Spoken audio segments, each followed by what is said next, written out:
계속해서 욥기 8장 말씀을 보고 있습니다. 욥기 8장은 욥의 세 친구 중 빌닷이라고 하는 사람이 욥에게 이야기하는 장면입니다. 어제 함께 나눴던 말씀이죠.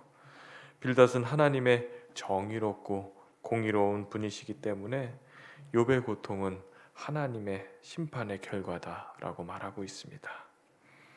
욥이 당하는 이 고난은 그냥 오는 것이 아니고 원인이 있다고 하는 것이죠. 죄라고 하는 원인이 있다는 것을 말합니다.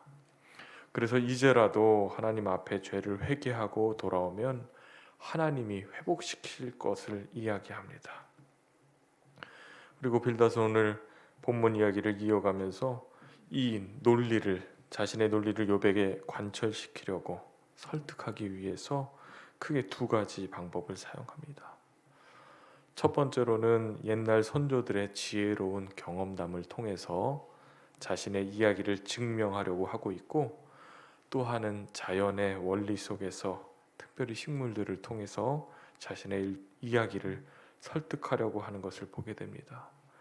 먼저 8절 말씀을 보면 빌닷은 욥에게 옛 조상의 지혜의 말씀을 생각해 보라고 말합니다. 인간의 생애가 스스로 지혜를 얻기에는 너무 짧기 때문에 오랜 세월을 두고 형성된 지혜에 대해 옛 조상의 경험에서 우러난 지혜의 말에 귀를 기울이라고 하는 것이죠. 그리고 빌닷은 자연의 원리 속에서 세 가지 비유를 통해 간접적으로 욥의 상황을 말합니다. 빌닷의 이야기는 하나님을 잃어버리는 자의 길을 말함으로써 욥이 다시 하나님께로 돌아올 수 있도록 회유하고 권면합니다.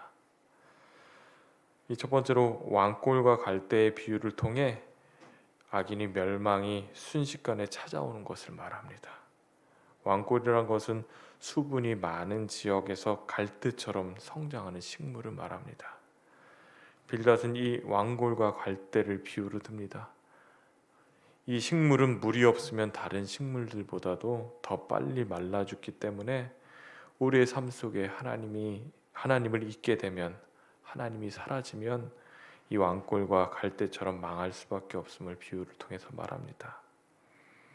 그리고 이어서 거미줄 이야기를 통해 하나님을 잊게 된 이들의 최후를 말하죠. 집을 빗대어 설명하는데 그들의 거처는 마치 거미줄과 같아서 쉽게 무너질 것이고, 여러 가지 방법으로 집을 지키려 해도 악인의 집은 그들에게 안전을 제공하지 못할 것을 말합니다. 그리고 세 번째로 식물의 비유를 들어 설명합니다. 햇볕을 잘 받으며 자란 나무는 땅 밖으로는 가지가 무성하고 땅 속으로는 그 뿌리가 든든하게 박혀 있으나, 이런 나무도 어느 순간 뿌리가 뽑히면 그 식물이 서 있던 자리를 기억하는 이는 하나도 없다는 것입니다. 그리고 빌닷은 하나님의 순전한 자와 악인을 구별하시고 그 삶에 합당한 결과를 주신다는 말씀이 오늘 본문의 말씀입니다. 욥기 8장을 보면 빌닷의 이야기는 사실은 하나입니다. 어제 살펴본 말씀도 그렇고 오늘 함께 본 말씀도 그렇습니다. 욥이 고통을 받고 있는 것은 죄를 지어서 하나님께 심판을 받고 있는데, 회개하게 되면 은혜가 회복될 것이라고는 이야기를 하고 있는 것이죠. 죄의 대가로 고난을 당하고 있으니 빨리 회개하고 하나님의 은혜를 회복하라는 이야기입니다. 오늘 말씀을 좀 묵상하며 빌닷의 이야기 속에 과연 하나님의 마음이 있는가 묵상하게 되었습니다. 빌닷의 이야기를 쭉 보면 틀린 말은 전혀 없습니다. 다 맞는 말이죠. 그러나 그 말 속에는 공감과 이해, 그 두 가지가 없습니다. 공감이란 다른 사람의 감정에 대해 함께 느끼는 것을 공감이라고 하죠. 다시 말해 내 마음이 아프면 남의 가슴도 아픈 것임을 아는 것입니다. 모든 것을 다 잃고 무엇보다 자식 잃은 부모의 마음이 욥의 마음이죠. 오늘 빌닷의 말 속에는 공감과 이해보다는 욥의 상처를 후비고 파고 있는 것을 보게 됩니다.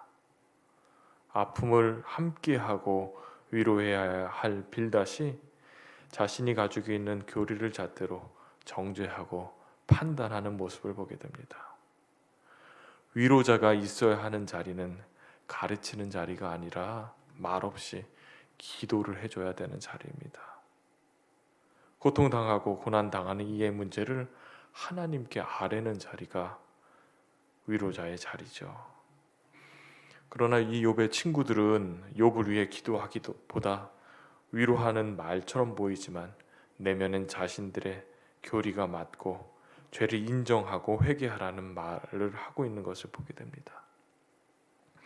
어려움 당한 이들을 위해 우리가 할 수 있는 것은 수많은 말을 하기보다는 기도의 자리에 함께 있어주는 것입니다.